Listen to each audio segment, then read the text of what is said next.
आज अलीराजपुर में रतलाम लोकसभा क्षेत्र की कांग्रेस की एक महत्वपूर्ण बैठक आयोजित हुई है, जिसमें कांतिलाल भूरिया ने भी शिरकत की है। इस इंटरव्यू में कुछ सवाल करेंगे। सर, क्या निचोड़ निकला आज की बैठक से? भाई, आज रतलाम, झाबुआ, अलीराजपुर जिले के सभी कार्यकर्ता नेता आज यहाँ पर इकट्ठे होकर लोकसभा आगामी चुनाव आ रहा है, उस चुनाव के संबंध में मंथन करना था और सभी कार्यकर्ताओं के रूबरू भी होना था। ये सारी चीज़ें आज यहाँ पर हुई और सभी किस तरह से हमारी तैयारी होना चाहिए, क्योंकि भारतीय जनता पार्टी हमेशा बेईमानी करके चुनाव जीतती है। अब वो बेईमानी करने का जो उनका रास्ता बंद करना पड़ेगा, तब जाके हमारी ताकत के साथ दिल्ली में सरकार बनेगी और यहाँ से लोकसभा सांसद जीत के जाएगा। ये हमने सब ने तय किया है कि हम लोग सब मिल के और अपने बूथ से लेकर ऊपर तक हम सारी निगाह रखेंगे, बात करेंगे और हमारे मतदाता भाइयों से रूबरू होंगे, मिलेंगे, क्यों सब लोग परेशान हैं। 20 साल से भाजपा सरकार भोपाल में बैठी, उन्होंने तब से न कोई 1 रुपया कर्जा माफ़ किया, न लोगों को मदद की, न कोई बात की। और कांग्रेस सरकार जब कमलनाथ जी की आई थी, हमने 2-2 लाख रुपये का माफ़ किया, हमने बिजली का बिल माफ़ किया, नौजवानों को रोजगार देने की बात की। ये सब कर रहे थे, बीच में खरीद फरोख्त करके सरकारी गिराई दी हमारी। तो ये खरीद फरोख्त वाले हमेशा ये सारा खेल करते हैं। पर अब कार्यकर्ताओं और सब लोगों से ये बात समझ में आ गई है कि भारतीय जनता पार्टी की बेईमानी का जो रास्ता बंद करना पड़ेगा, तब जाके सारी स्थिति ठीक होगी। तो इस बात के लिए सब लोग कमर कस के तैयार हैं और आने वाले समय में निश्चित ही यहाँ से लोकसभा हम लोग जीतेंगे और दिल्ली में राहुल गांधी जी का और सोनिया जी का, प्रियंका गांधी जी के हाथ मजबूत करेंगे। ये हमने संकल्प लिया है। चुनाव आप ही लड़ने जा रहे हैं? वो पार्टी जो भी आदेश करेगी, हाईकमान तय करती है टिकट कौन लड़ेगा क्या, तो वो हाईकमान तय करेगी। उसमें हमारा कोई भी, हम तो अभी से कमर कस के बिल्कुल बजा दिया है कि हमारा सांसद जीत के जाएगा और निश्चित ही दिल्ली की लोकसभा में आवाज़ उठेगा अलीराजपुर, झाबुआ और रतलाम का, और यहाँ की जो कमियां हम पूरी कराने के लिए पूरी वचनबद्धता से काम करेंगे। 3 मंत्री बनाए गए हैं सर, रतलाम, झाबुआ और अलीराजपुर से। बीजेपी की रणनीति की तीनों जिलों में एक बड़ी जीत लोकसभा में है, कैसे देखते हैं आप इसको? क्योंकि भारतीय जनता पार्टी रतलाम, झाबुआ, अलीराजपुर लोकसभा, उन लोकसभा से डरी हुई है, क्योंकि कांग्रेस नेता कार्यकर्ता और कांतिलाल भूरिया और हमारे सभी विधायक को देख के घबराई हुई है। इसलिए उन्होंने 3 मंत्री बना दिए।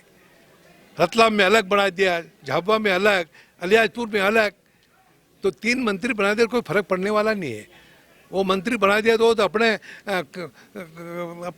खर्चा पानी में लग गए, वो अपना काम कर रहे हैं, वो अपने।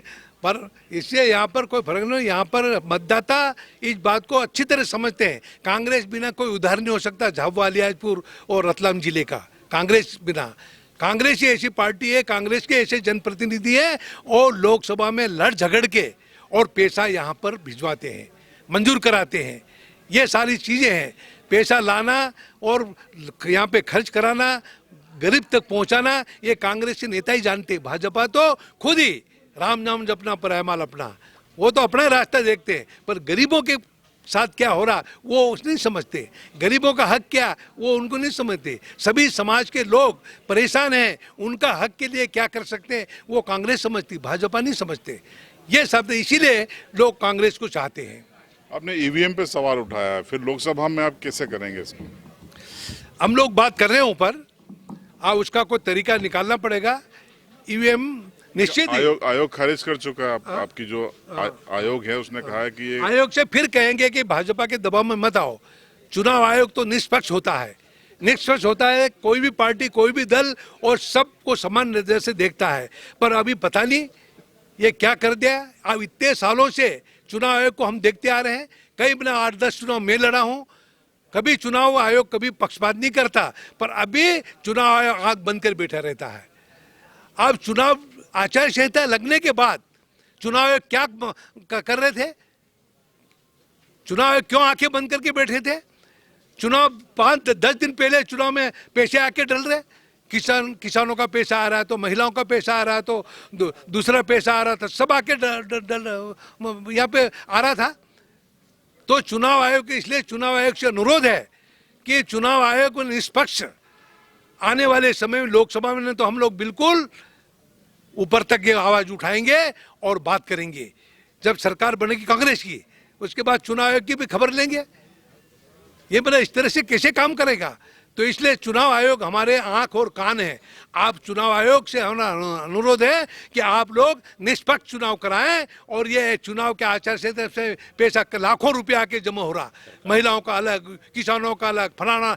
चुनाव आचार संहिता लगने पर एक पैसा नहीं आ सकता, एक पैसा नहीं आ सकता। पर क्यों पैसा आ रहा, क्यों आने दिया चुनाव आयोग ने? ये हमारा उनसे प्रश्न है। तो इसे कांतिलाल भूरिया आरोप लगा रहे हैं निर्वाचन आयोग को निष्पक्ष होना चाहिए, यानी कि उनकी निष्पक्षता पर उनको संदेह है। इस इंटरव्यू पर आपकी राय कमेंट बॉक्स में जरूर बताएं।